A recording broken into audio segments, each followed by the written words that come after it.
Hi guys, नमस्ते। मैं बहुत अच्छी हूँ। आप लोग कैसे हो? कमेंट करके ज़रूर बताना। चलो मैं शुरू करने जा रही हूँ। बहुत ही प्यारा गीत, कैसा लगेगा कमेंट करके ज़रूर बताना। चलो शुरू करती हूँ।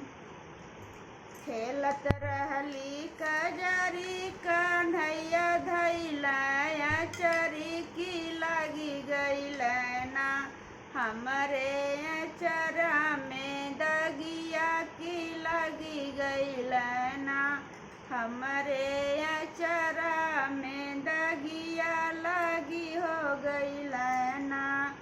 अम्मा पूछे बतिया नयन ढूढ़े असिया, कहाँ हो बेटी ना, हो कहाँ हो बेटी ना, लागल चुनरी में दगिया, कहाँ हो बेटी ना, लागल चुनरी में दगिया, कहाँ हो बेटी ना। खेलत रहली मैं कजरी कन्हैया धैलाया चरी की लगी गई लैना, अम्मा चुनरी में दगिया की लगी गई लैना, अम्मा चुनरी में दगिया की लगी गई लैना।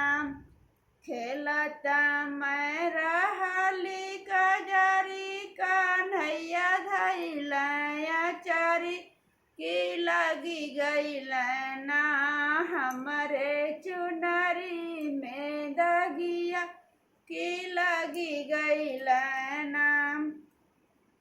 चाची पूछे बतिया नयन ढूढ़े असिया, कहाँ हो बेटी ना, हो कहाँ हो बेटी ना, लागल चुनरी में दगिया, कहाँ हो बेटी ना।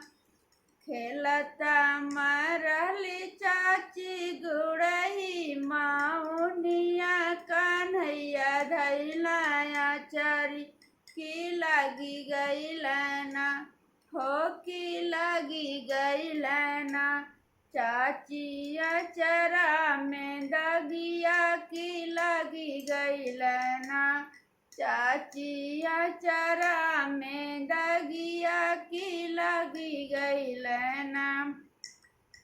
खेलत रहली कजरी कन्हैया धैलाया चरी की लगी गई लैना, हमरे चुनरी में दगिया की लगी गई लैना।